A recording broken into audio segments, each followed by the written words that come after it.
I get the sense that you're about to pull him away. No, you got Okay.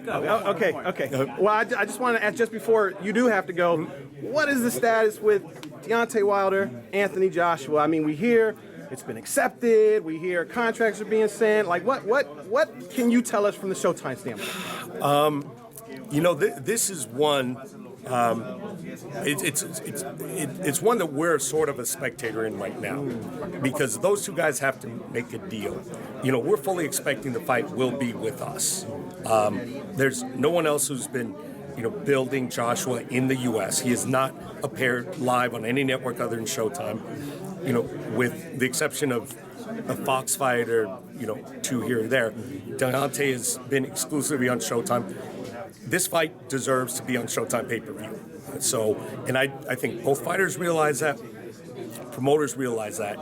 So we're sort of an interested observer, trying to help where we can, but there's obviously plenty of people, a lot of personalities, a lot in the media. We don't need to jump in and cloud the waters even more. So, we'll push and prod and, add our 2 cents where we think it's helpful. It has been a little bit of a slow process, but that's just because it feels like we're close. It's not one of those fights where it's like, when are we going to get it?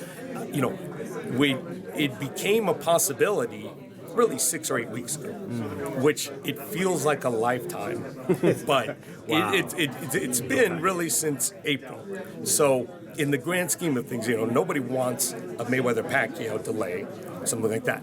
But if we can get this resolved in the next, couple of weeks, then I think we'll look back and say, hey, that fight actually got made pretty quickly, given the stature of the fight. Can a deal be made if it's not the next fight? Like, can they say, okay, we're gonna fight, but not until next year, and you go have a fight and we go have a fight? It certainly can, theoretically, but realistically, I would lose a lot of sleep over it, and I think there are others would, because we know, particularly the heavyweights, anything can happen. Doesn't matter who the opponent is, whether he's considered top tier or not. If it's Brazil, if it's Povetkin, if it's Tyson Fury, every heavyweight has a shot. So you don't want, there's a $50 million offer on the table. Now that's the U.S. That's a bigger purse than any heavyweight has ever gotten in history. And, Anthony is a smart guy. He's going to make his own decisions. But this is a big fight for both of them. And hate for something weird to happen and lose this opportunity for, a career-defining event. Are you surprised they didn't jump on that? I mean, that's $50 million, a lot of money. I understand, and AJ is a loyal guy. And, he's got a special connection with the UK fans. So I know he wants to repay them. He doesn't want to be a guy who disappeared, at this.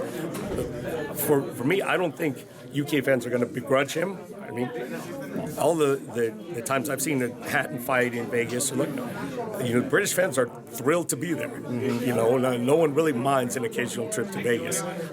But I do think that both guys are sincere in their desire.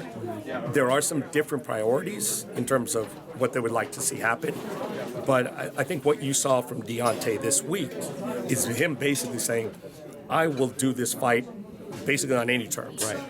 Here or there, underwater, on the North Pole, I want this fight. And I'm not saying that AJ doesn't feel that same way, but that's sort of like, this was Deontay's way of saying, look, I just want to fight. It's sort of an old school attitude. It's like, tell me where to sign. I'll show up and fight. Right. This is the fight I want. Assuming it is over in the UK, does that affect whether it's going to be on Showtime pay-per-view or? You can't have a pay-per-view at 2:00 over here in the States and think you're going to make money, right? Well, it is different. That is one of the possibilities. If that happens, then we'll do the best that we can. Could be pay-per-view, could be something else. But the hope is that it's done in a way that both audiences are satisfied, that fans will get to see it at the right time, and without waiting, a year, 18 months, 2 years, which Yeah. I don't get any sense that that's going to happen. Hey, Stephen. Okay, guys, this last one, and we're going to have to get to a break How here. concerned are you that someone could rock the apple cart, so to speak? I mean, especially in the heavyweight boxing. I mean, that fight with Ortiz was no walk in the park. And you as the executive and trying to make these fights, and even with the Spence Jr. taking on an Ocampo, who no one really knows who he is, and one punch could literally change the world.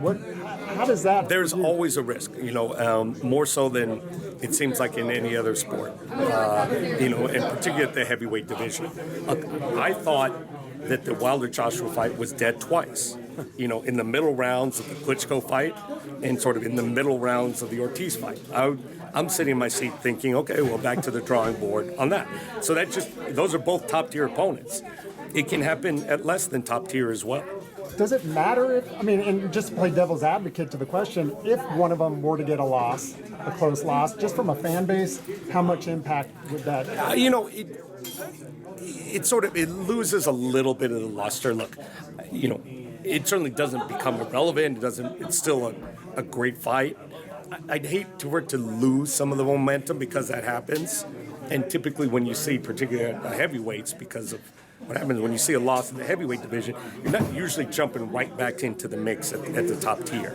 So I would hate for this not to happen, in the best possible timing under the best possible circumstances.